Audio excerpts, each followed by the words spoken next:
डॉक्टरांनी सांगितलं की त्यांनी दातांनी चावलंय बोटांना. पहिली गोष्ट म्हणजे माझा नवरा ते चावू शकत नाही, कारण ॲक्सिडेंट झालेल्यामध्ये माझ्या नवऱ्याच्या तोंडामध्ये रॉड आहेत. त्याचं तोंड पूर्ण ओपन होत नाही, चमचासुद्धा जात नाही. वड्डीकरांनी सुद्धा त्या लोकेश आणि अक्षयला पूर्णपणे साथ दिलेली आहे. दवाखान्याचं बिल त्यांनी 45,000 रुपये केलं. त्या दवाखान्याच्या बिलाला सुद्धा काही अर्थ नाही आहे. हे बघ, मी बदलापूरचीच आहे ना. तुमचं हॉस्पिटल माझ्या घरापासून फक्त 5 मिनिटाच्या अंतरावर आहे. तुम्ही मला 5 दिवसांनी का कळवलात?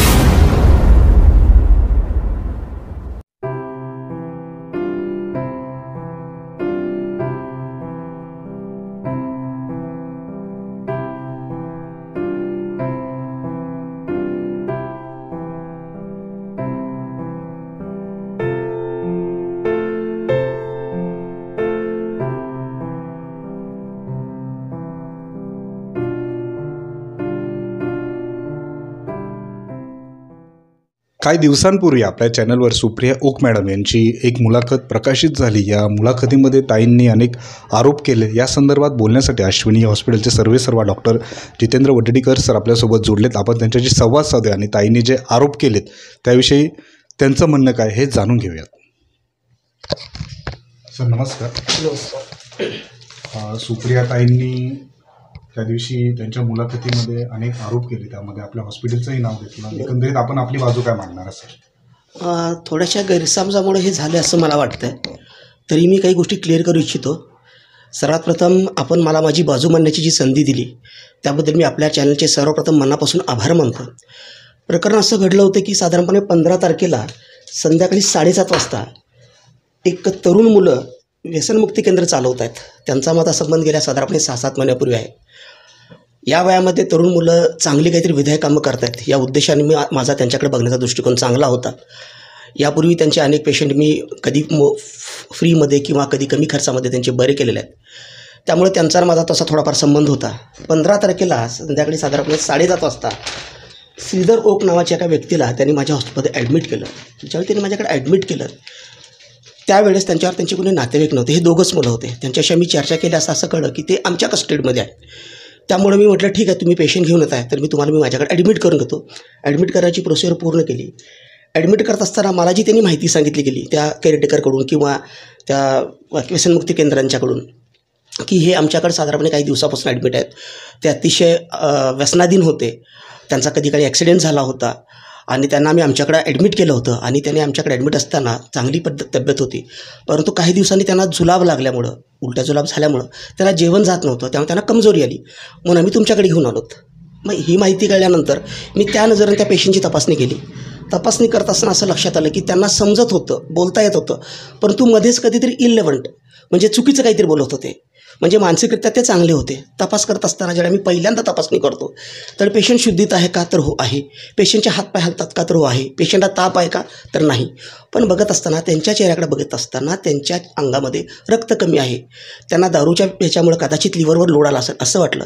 त्याच पद्धतीनं त्यांच्या कमरेपासूनचे दोन्ही पाय हे थोडे लुळे वाटत होते. त्यानंतर त्यांच्या हातावर दोरीने बांधल्याच्या जखमा होत्या. त्यांच्या दोन्ही कोपरावर सूज होती, त्याच्यामध्ये पू असण्याची शक्यता वाटत होती. प्रथमदर्शी मी ज्यावेळी बघितल्यानंतर माझं जे डायग्नोसिस झालं होतं ते असं होतं की कदाचित दारूच्या अतिसेवनामुळे असेल, कदाचित रक्त कमी असल्यामुळं असेल, किंवा 2-3 दिवस त्यांनी जेवण न केल्यामुळं त्यांच्या क्षारामधले जे क्षार जे जगण्यासाठी खूप महत्त्वाचे आहेत, सोडियम, पोटॅशियम, क्लोराईड्स, हे कमी असल्यामुळं होऊ शकेल असं मला वाटलं. मी ही सर्व माहिती त्या लोकांना दिली आणि सांगितलं की आपण यांच्यावर ट्रीटमेंट करणं गरजेचं आहे लवकरात लवकर. त्यांनी मला असं सांगितलं की डॉक्टर साहेब, हे पेशंटची जी पत्नी आहेत त्या अगोदरच खर्चामध्ये आहेत आणि त्यांनी खूप त्रास सहन केलेला आहे आणि त्यांनी आमच्याकडे अतिशय मुश्किलीमध्ये आमच्याकडे त्यांनी मला पाठवलेलं आहे. त्यामुळे सर तुम्ही यांना कमीत खर्चामध्ये बरा करण्याचा प्रयत्न करा. मी म्हटलं ठीक आहे, मी त्यांना मॅक्झिमम कमी खर्चामध्ये करायचा प्रयत्न करतो, पण कमीत कमी ज्या मला तपासण्या करणं गरजेचं आहे ते मला करणं गरजेचं आहे. त्यामध्ये मी त्यांची रक्ताची तपासणी केली, त्यांच्या शरीरामध्ये रक्ताचं प्रमाण किती आहे, त्यांची लघवीची तपासणी केली, त्यांच्या किडनीची तपासणी केली, ज्याला आम्ही किडनी फंक्शन टेस्ट म्हणतो, ज्याला आम्ही लिव्हर फंक्शन टेस्ट म्हणतो. ह्या केल्यानंतर माझ्या असं लक्षात आलं की त्यांच्या शरीरामध्ये रक्ताचं प्रमाण खूपच कमी होतं. त्याचप्रमाणे त्यांच्या शरीरामध्ये अल्कोहोलमुळे थोडाफार साईड इफेक्ट होता, पण तो इतका नव्हता. परंतु रक्ताचं प्रमाण खूप कमी असल्यामुळं मी पहिल्यांदा असं डिसिजन घेतलं की हा विकनेसमुळे त्यांना कमजोरी आलेला आहे. तर मी त्यांना सांगितलं की ह्यांना आपण अर्जंटली 2 बाटल्या ब्लड लावूया, रक्त वाढल्यानंतर त्यांच्या शरीरामध्ये किती ताकद येते हे आपण बघू आणि त्यानंतर त्या अनुषंगानं आपण ट्रीटमेंट करूया.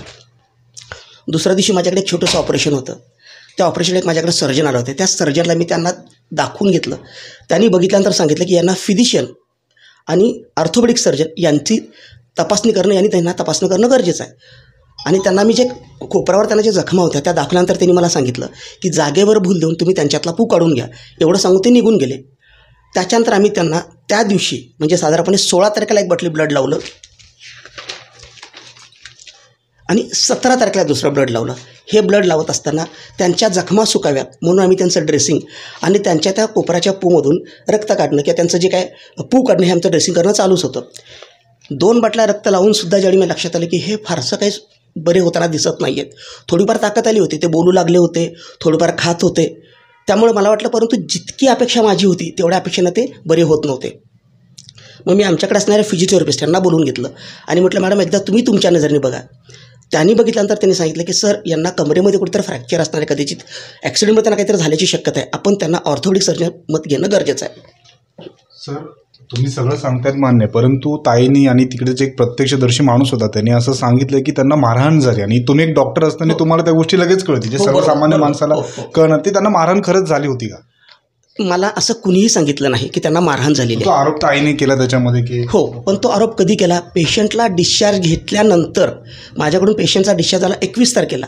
जाताना ताई माझ्याशी खूप चांगलं बोलून गेल्या, अतिशय समाधानकरित्या त्या माझ्याकडून गेल्या. पण त्याच्यानंतर अचानक 30 तारखेच्या वेळी मला पोलिसांच्याकडून कळतं आहे की तुमच्यावर आरोप केला जातो की तुम्ही मारहाण झाली आणि त्याच्यामध्ये तुम्ही साक्षीदार आहात. एक साधा प्रश्न विचारतो, जर तुम्ही मला सांगितलं डॉक्टर तुम्ही या पद्धतीनं बघा, मी त्या पद्धतीनं बघेन. माझ्याकडे फोटोग्राफ्स आहेत ॲडमिट केल्यानंतर. मला सुकृतदर्शनी कुठंही मारलेलं वाटलं नाही, पण मी त्याच्याबद्दल ठामपणे सांगू शकत नाही. दोरीने बांधलं होतं दोरीनं मात्र हे 100% त्यांच्या दोन्ही हातांना दोरीने बांधलं होतं. त्याच्यानंतर त्यांच्या तिन्ही बोटाला ज्याला आम्ही गँग्रीन म्हणू ते गँग्रीन झालं होतं. आता कसं असतं, जर तुम्ही मला सांगितलं डॉक्टर मला साप चावला तर मी त्या पद्धतीने त्या पेशंटला बघेन. डॉक्टर साहेब मला सूट असली मी त्या पद्धतीने त्याकडे बघेन. तर ज्यावेळी मला सांगितलं की हे अल्कोहोलिक होतं, त्यांना मी हाताने दोरीने बांधलं होतं, तरी माझ्या डोक्यात कसं होतं की ज्यावेळी मी खूप टाईट बांधतो त्यावेळी तुमच्या खालच्या हातामध्ये रक्तप्रवाह कमी होतो आणि तो रक्तप्रवाह कमी होऊनसुद्धा तिथं गँग्रीन होऊ शकतं. दुसराच आहे की ज्यावेळी पेशंट अल्कोहोलिक असतो त्याला बांधलं जातं, ही नॉर्मल ट्रीटमेंट आहे. त्यांनी कदाचित हात आपटला असेल, आम्ही शक्यता गरज करतो की हात आपटले असतील, गँग्रीन झाला असेल. पण जर त्या अनुषंगाने मला कोणी सांगितलं असतं की त्यांना मारहाण झालेली आहे तर मी निश्चित त्या पद्धतीने बघितलं असतं. पण ज्यावेळी मला हे कळलं की मारहाण झालेली आहे त्यावेळी पेशंट माझ्याकडे नव्हतं. सुकृतदर्शन माझ्याकडे जे फोटो आहेत त्या फोटोवरून मी त्याबद्दल फारसं सांगू शकत नाही. परंतु सुदैवानं माझ्यानंतर त्या रुग्णाला त्यांनी जे हॉस्पिटलमध्ये नेलेलं आहे. जे हॉस्पिटलमधले कोणताही डॉक्टर हा कोणताही पेशंट मेडिकलगली म्हणजे त्याला मारहाण झाली आहे का, त्याच्यावर काय अत्याचार झाला का या पद्धतीने ते बघतात. कारण सरकारी दवाखान्यामध्ये येणारा प्रत्येक पेशंट हा मेडिकलगली असतो असं ते डॉक्टर समजतात. त्यामुळं माझ्यापेक्षा जास्त चांगल्या पद्धतीनं जेचे डॉक्टर्स आहेत ज्यांनी ट्रीटमेंट केलेले माझ्यानंतर ते अतिशय चांगल्या पद्धतीने सांगू शकतील. कदाचित माझी ट्रीटमेंट चुकीची आहे हे पण ते सांगू शकतील, मी ते मान्य करायला तयार आहे.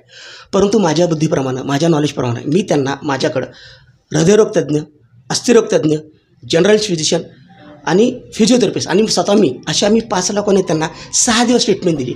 6 दिवसामध्ये ते बऱ्यापैकी ओके झाले. परंतु त्यांनी असं ठरवलं की इथून पुढं आपण त्यांना पुढे घेऊन जा. कारण ऑर्थोपेडिक सर्जन आणि फिजिशियनचं असं म्हणणं होतं की हा आजार जुना आहे, त्यांना आणखीन तपासणं करणं गरजेचं आहे, त्यांच्यावर खूप वेळ औषधोपचार करणं गरजेचं आहे आणि तेवढा खर्च त्यांना परवडणारा नव्हता. मग मी ताईंना समजावून सांगितलं, ताई इतका खर्च मी तुमच्यावर करू शकत नाही, आपण त्यांना सरकारी रुग्णामध्ये ॲडमिट करूया. मग त्यानंतर ते सरकारी रुग्णात घेऊन गेले. हा ट्रीटमेंटचा पार्ट. आता दुसरं त्यांनी माझा जो फ्रॅक्चर झाला तुम्ही म्हणाले होते, आता फ्रॅक्चर ते तुम्हाला निदर्शनास आलं फ्रॅक्चरचं काय? कमरेमध्ये त्यांच्या ताकदच नव्हती त्यामुळे आम्हाला ते फ्रॅक्चर वाटत होतं. पण कालांतर मी डिस्चार्ज देतानाचा फोटो दाखवेन, ते मांडी घेऊन बसलेले आहेत. निश्चितपणे त्यांना दुखापत आहे, कमरेला निश्चितपणे दुखापत आहे. मारहाणीमुळे झाली का त्यांच्या जुने ॲक्सिडेंट झाली हे मला नाही सांगता. त्यासाठी त्यांचा सी टी स्कॅन करणं गरजेचं आहे. सी टी स्कॅनमध्ये हे समजू शकेल, MRIमध्ये हे समजू शकेल मारहाण झालेली आहे का की नाही. माझ्या डॉक्टरांनी त्यांना सी टी स्कॅन करायला सांगितलं, MRI करायला सांगितलं. पण मला असं वाटलं की ताईंनी ऑलरेडी 8 ते 10 लाख रुपये खर्च केलेले आहेत.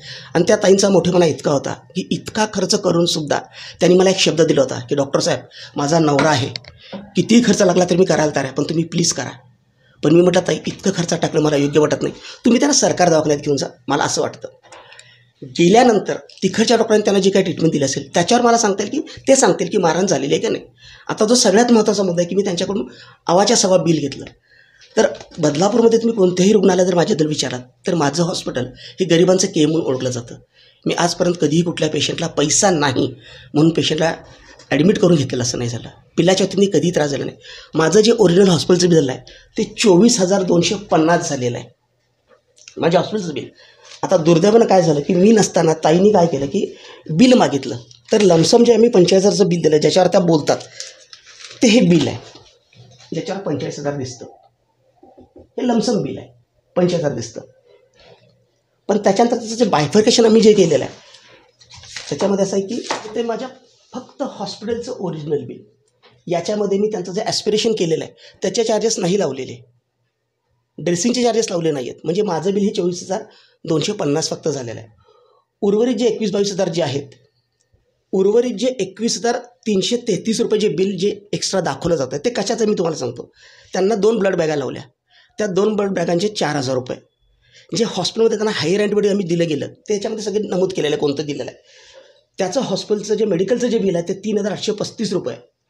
त्यांना जे डायपर वापरले गेले हे सगळं त्या ह्यांनी खर्च केलेलं आहे. काय त्यांचं नाव लोकेश वगैरे त्यांनी. तर त्यांचं टोटल बिल हे 21,334 रुपये. हे पण आपण एकदा बघून घ्या. म्हणजे हे त्यांनी लावलं आहे बिल. हां, म्हणजे त्यांनी हा खर्च केलेला आहे, त्यांनी हा खर्च केलेला आहे. जे व्यसनमुक्ती केंद्रवाले हो, त्यांनी हा खर्च केलेला आहे. कारण ताई इथं नव्हत्या. मग त्यांना जर MRI केला, त्यांना जे डॉक्टरांच्याकडे मी पाठवलं तर तरी मी त्या खिशातले पैसे नाही दिले. मी माझ्या हॉस्पिटलचा 1 रुपया ॲडव्हान्स नाही घेतला. डिस्चार्ज देईपर्यंत मी त्यांना एकाही शब्दाने विचारलं नाही की मी त्यांच्या डिपॉझिट मागितलं का त्याच्याकडनं पैसे, एकदाही नाही मागितलं.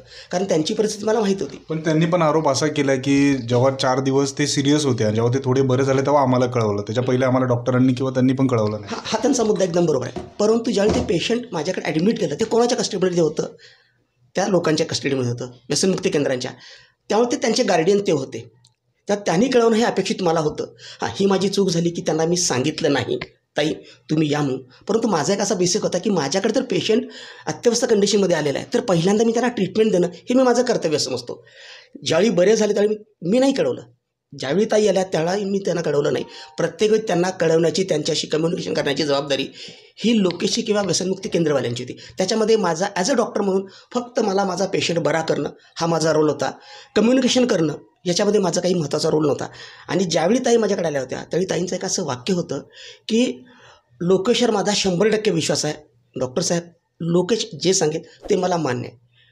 ते दोघं ज्या पद्धतीनं बहीणभावाप्रमाणे वागत होते, बोलत होते, त्यामुळे मला असं वाटलं की या प्रकरणामध्ये लोकेश आणि ताई हे दोघं एकच आहेत. त्यामुळं जे असेल ते मी लोकेशची डिसिजन घेईन, लोकेशशी बोलून ठरवेन. आणि शेवटपर्यंत मी लोकेशला सांगून आणि ताईंना सांगून केलेलं आहे. डिस्चार्ज देण्याची प्रक्रिया असेल किंवा खर्चात न टाकण्याची प्रक्रिया असेल.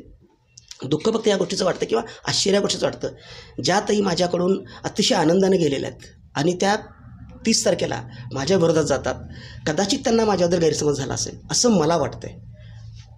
सर, तुम्ही सगळे मुद्दे सांगते, परंतु आता हॉस्पिटलचा बिल 24,753 तुम्ही म्हणता, 255 झाला तुम्ही म्हणतात, परंतु त्यांनी सांगितले की 40,000च्या वरती 45,000 ते दोन्ही इन्क्लूड मग तुम्हीच घेतले सर असं ते? हो, पैसे मीच घेतले कारण त्यांनी बिल माझ्याकडे दिलं. पण त्यापैकी मी जे खर्च केला माझ्या हॉस्पिटलचा खर्च तर आहे आणि त्यांनी आरोप डायरेक्ट सरळ हॉस्पिटलवर केला की हॉस्पिटलने एवढे पैसे. ठीक आहे, मी असं समजू की 45,000 मी बिल घेतलं त्यांच्याकडून. पण त्या 45,000 पैकी माझ्या हॉस्पिटलला बिल किती मिळालं? हे मिळालं 22,000, जे 24,000 असेल ते. पण हे जे खर्च झालेले आहेत, ब्लड बॅग विकत घेतली ती तर फुकट नाही मिळाली मला. त्याच्यानंतर त्यांना जे मेडिक्लेमला मेडिसिन लागलं ते तर फुकट नाही घेतलं. त्यांचं जे सोनोग्राफी, त्यांची जे काय CT स्कॅन केलं ते तर नाही फुकट घेतलं. त्यांच्यासाठी ॲम्ब्युलन्स वापरली ते तर फुकट नाही घेतलं. मग हा सुद्धा खर्च आलेला आहे ना. त्याच्यामध्ये हा इन्क्लूड केल्यामुळे 45,000 झालं. पण त्याच्यामध्ये ते लिहिलं नव्हतं हे कुठे. हां, कारण हे माझ्या हॉस्पिटलचं बिल आहे. हॉस्पिटलचं बिल म्हणजे काय की हॉस्पिटलमध्ये तुम्ही काय काय केलं त्याचं बिल असतं. बाहेर एक्सरे केला त्याचा माझा रोल नाही आहे ना, ते मी बाहेर पाठवतोय. मेडिसिन बाहेरून मागवतोय तो माझा रोल नाही आहे. हा खर्च केला व्यसनमुक्ती केंद्रवाल्याने आणि याचे पैसे एकंदरीत तुमच्या ह्याच्याकडे. हां, म्हणजे ते 45,000 टोटल दोन्हीचे झाले, ते माझ्याकडे आले. मग त्यापैकी माझं जे बिल आहे ते 24,250 मी घेतलं आणि त्यांनी जो मला बिल दिलं की डॉक्टर साहेब आमच्याकडून इतका खर्च झाला आहे, हा तेवढे पैसे मी त्यांच्याकडे दिलेत. यातला 1 रुपया मी त्यांना जास्त दिलेला नाही. हे तुम्ही सुप्रिया ताईंना सांगितलं होतं का तेव्हा? ताई त्यानंतर माझ्याकडे आल्याच नाहीत. पण डिस्चार्ज देताना मी ताईंना सांगितलं होतं, ताई माझं बिल इतकं असेल, जास्त असणार आहे, 20 ते 25,000 माझं बिल असणार आहे. सांगतो काय, कुठंतरी त्यांचा काहीतरी गैरसमज होतो आहे. कदाचित त्या डिस्चार्ज घेतल्यानंतर परत माझ्याकडे आल्या असत्या आणि त्यांनी बिलाची जर समजा माझी चर्चा केली असती तर मी त्यांना समजावून सांगितलं असतं कालही संध्याकाळी मनसेचे जे सगळे पदाधिकारी आले त्यांनी हाच मुद्दा विचारला की डॉक्टर साहेब, मी 45,000 घेतलं, मी खोटं बोलताय. ज्यावेळेस मी त्यांच्या अधिकाऱ्यांना, पदाधिकाऱ्यांना हे सगळं दाखवलं, त्यावेळेस त्यांनी हे मान्य केलं आणि सुप्रियाताईंनी मान्य केलं, हो मी डॉक्टरांना 45,000 रुपये दिले. मग 45,000 दिले, मग त्या कसे 45,000 दिले? तर हा माझ्या हॉस्पिटलचा खर्च प्लस हा होणारा खर्च किंवा झालेला खर्च, असा म्हणून तो 45,000 खर्च आहे. आणि ताईंचंच एक वाक्य आहे की मी तुमच्याकडे ॲडमिट करण्यापूर्वी माझ्या नवऱ्याला मी एका हॉस्पिटलमध्ये फक्त 2 दिवसासाठी ठेवलं होतं आणि त्याचं बिल 40,000 आलं होतं. मी कोणत्या हॉस्पिटलला क्रिटिसाईज करत नाही, परंतु ताईने एक प्रामाणिकपणे विचारावं की डॉक्टर वड्डीकरांनी व त्यांच्या स्टाफने तुमच्या नवऱ्याच्या संदर्भात किती चांगली काळजी घेतली होती आणि तुम्हाला कुठल्याही प्रकारचा त्रास न देता, तुम्हाला कोणत्याही प्रकारची भीती न घालता आम्ही आमच्या पद्धतीनं खूप चांगल्या पद्धतीनं ट्रीटमेंट दिलेली आहे. त्यांचा गैरसमज का झाला मला माहीत नाही, गैरसमज असं मला वाटतं. सर, एक जाता जाता शेवटचा प्रश्न पुन्हा एकदा विचारू इच्छितो. प्रश्न तोच राहील की मारहाण झाली होती का? कारण की या सगळ्या मुद्द्यामध्ये हायलाईट तेच होते की त्यांना मारहाण झाली होती का. आता तुम्ही म्हणतायत या सगळ्या गोष्टी, पण एक तुमचा एक दृष्टिकोन असेल ना सर, कारण की डॉक्टर म्हटलं तर तुम्हाला नक्की एक कायद्याची अशी म्हण आहे की 100 अपराधामुळं एखादा निरपराध त्याला सजा होऊ नये. मारहाण झाली का नाही मी ठामपणे सांगू शकत नाही, पण जर समजा मी एखादं वाक्य बरं की हो मारहाण झाली आणि जर केली नसेल तर ते निरपराधांना मारहाण होईल. मी काय म्हटलं, याच्यातला तज्ज्ञ डॉक्टर मी नाही, तर याच्यातला तज्ज्ञ डॉक्टर जे हॉस्पिटलमध्ये जे डॉक्टर्स आहेत ज्यांनी माझ्यानंतर ट्रीटमेंट दिलेली आहे, ते तर तिथं मेडिकल वगैरे डॉक्टर बसलेले आहेत. तिथे तर पोलीस असतात, कोणतीही केस आल्यानंतर ते MLC करतात. मग मारहाण झाली आहे त्यांनी तिकडे सांगायला पाहिजे होतं, माझ्याकडे नाही सांगितलं, पण त्यांचा आरोप होता मारहाण झाली. मग त्यांनी जर JJमध्ये सांगितलं असतं की मारहाण झालेली आहे, तर JJच्या डॉक्टरांनी निश्चितपणे त्यावर तसं रिमार्क लिहिलं असता की हो यांना मारहाण झालेली आहे. जर मला तुम्ही सांगितलंच नाही की डॉक्टर साहेब आम्ही आमच्या चॅनलच्या माध्यमातून तुमची मुलाखत केलं, मला माहिती आहे तुम्ही ही मुलाखत कुठं दाखवत आहे, मला माहिती आहे तुम्हाला सांगताय ते मी ऐकतोय, हो तसं जर मला त्यावेळी सांगितलं असतं की मारहाण झाली डॉक्टर साहेब, मी त्याबद्दल बघितलं असतं. मला मारहाण झाली की नाही होऊ शकेल मे बी, परंतु मारहाण कुठं होते? मनगटावर, दंडावर, पाठीवर, पोटावर, मांड्यावर, पायावर, तिथं तर कुठं मला मारहाण दिसली नाही. आणि मी त्याचे तुम्हाला फोटोग्राफ्स देतो आहे, ताईंनी पण त्यांना तुम्हाला फोटोग्राफ्स दिले, त्याच्यामध्ये तुम्ही बघा, मीही तुम्हाला आता फोटोग्राफ्स देतो. सुकृतदर्शनी मला सांगता येत नाही झाली का नाही, पण मारहाण झाली तर इथं झाली असती, मांड्यावर झाली असती, पिंढऱ्यावर झाली असती, पाठीवर झाली असती. आणि खास करून माणूस चिडल्यानंतर मारतो कुठं? कानफडीत मारतो. चेहऱ्यावर कुठं जखमा दिसत नाहीत मला. बरं, मला जर हे माहीतच नाही तर मी कसं सांगू शकतो? आणि माझा महत्त्वाचा मुद्दा तिथंच आहे की ताईंना असं वाटतं की मी व्यसनमुक्ती करणारा सांभाळतो की त्यांना मी पाठीशी घालतो. अजिबात पाठीशी घालत नाही. ते का माझे नातेवाईक नाहीत, ते कोणी माझे मित्र नाहीत, त्यांचा माझा कोणताही प्रकारचा बिझनेस नाही आहे.